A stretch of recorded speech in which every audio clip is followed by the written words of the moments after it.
ኢትዮጵያ ካላት የልማት ፍላጎትና የመልማት አቅም እንዲሁም አምራች ኢንዱስትሪው ካለበት ዘርፈ ብዙ ማነቆች እንዲላቀቅ የኢትዮጵያ ታምርት ንቅናቄ ትልቅ መፍትሄ ሆኗል። በዚህም ከውጭ የሚገቡ ምርቶች ላይ ያለውን ጥገኝነት ለመቀነስ ዘርፈ ብዙ ስራዎች ተሰርተዋል። ከማምረት ባለፈም እየተመረቱ ያሉ ምርቶችንም ሁሉም ዜጋ እንዲጠቀም ኢትዮጵያ ታምርት እኛ ምንሸምት በሚል ትኩረት አድርጌ እየሰራሁ ነው ብሏል የኢንዱስትሪ ሚኒስቴር። በተለያዩ ኤግዚቢሽን ማዕከልም በተለያዩ ቦታዎች ይካሄዳሉ ኤግዚቢሽኖች መደበኛው እንግዲህ ከዛ በተለየ የኛ አገር ምርት በተሻለ ደረጃ ሲቀርብ ህብረተሰቡ የበለጠ ሳቢ ይሆናል እና በዛ መልክ 2-3 ዘንድሮ ደግሞ ወደ 3 የሚሆኑ በተመሳሳይ አድርገናል። በዚህ አመት ብቻ በፍልውሃ ለመጀመሪያ እንደ ቋሚ አውትሌት ሊያገለግል የሚችል ብለን በሙከራ ደረጃ ሰርተናል። በተሻለ ሁኔታ ያወጡ ስለሆነ የራሳቸውን ብራንድ እየወሰዱ እንዲወጡ ያደርጋል። ይሄንን ለማድረግ ምን እያደረግን ነው? የጥራት ደረጃቸው ላይ የጥራት ደረጃ ስልጠና እየሰጠናቸው ነው። የጥራት ደረጃ ስልጠናውን ከደረጃዎች ኤጀንሲ ጋር በመሆን ሰርቲፋይድ እንዲሆኑ ሰርቲፋይድ ከሆኑ በሀገር ውስጥ በሚጫረቱ ጊዜ ሚኒመም ሪኳየርመንቱን የሚያሟሉት በሰለጠኑ ስልጠና መሰረት ሰርቲፋይድ የሆነ ለምሳሌ እኛ በምንሰጣቸው ስልጠና ኦልድ ማሽን ይጠቀሙ ከሆነ አዲስ ማሽን ስፌት የሚያሳምር ዲዛይኑን የሚያሳምር ሁሉ ነገር የሚያሳምር እንዲጠቀሙ ይሄ በጋርመንት ሴክተር ነው። መንግስት ለዘርፉ እድገት ልዩ ትኩረት በመስጠት ኢትዮጵያ እንድታምርት ብቻ ሳይሆን ያመረተችውን እንድትጠቀምም ትልቅ ትኩረት የተሰጠ ሲሆን መላው የኢትዮጵያ ሕዝብም የሀገር ውስጥ ምርትን የመጠቀም ባህሉ ሊያሳድግ እንደሚገባ ተነግሯል። ኢትዮጵያ ታምርት ኤክስፖ ላይ በፋሽን ሾው መልክ የሚቀርቡት የኢትዮጵያ የሌዘር ምርቶች ብናይ ከማንም የሚተናነሱ አይደሉም። ከጣሊያን ፋሽን የሚተናነሱ አይደሉም።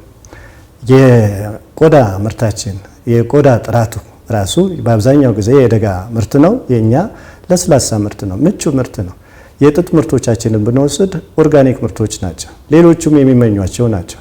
እነዚህ ወጣቶች አሁን በዘመናዊ መልኩ እያቀረቧቸው ለዘወትር ልብስ እያዘጋጇቸው ናቸው። ከቅርብ ጊዜ ወዲህ ያው ሁላችሁም እንደምታዘቡት የሀገራችን ሞዴሊስቶችም የውጭ ሀገር ሞዴሊስቶችም የሚዋቡበት ሆኗል።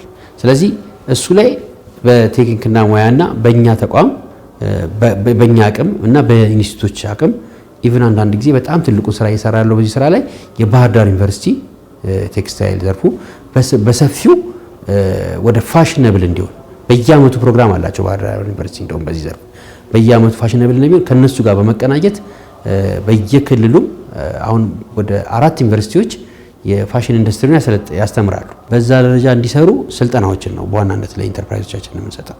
አሁን ላይ ኢኮኖሚያቸው ያደጉ ሀገራት ዋና መሰረታቸው የራሳቸውን ምርት ቅድሚያ በመስጠት በመጠቀማቸው እንደሆነም ተነስቷል።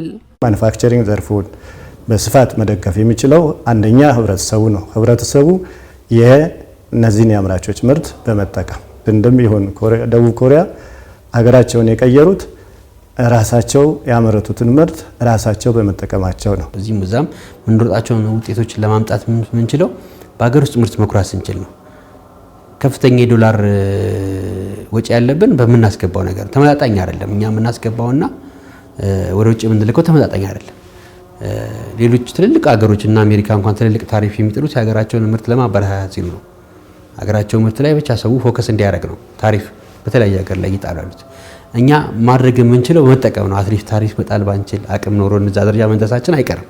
ወደፊት እዛ ደረጃ ለመድረስና ትልቅ ተፎካካሪ ለመሆን ሁላችንም ይሄ 120-130 ሚሊዮን ህዝብ አለን የምንለው ህዝብ የሀገሩን ምርት መጠቀም መቻል አለበት።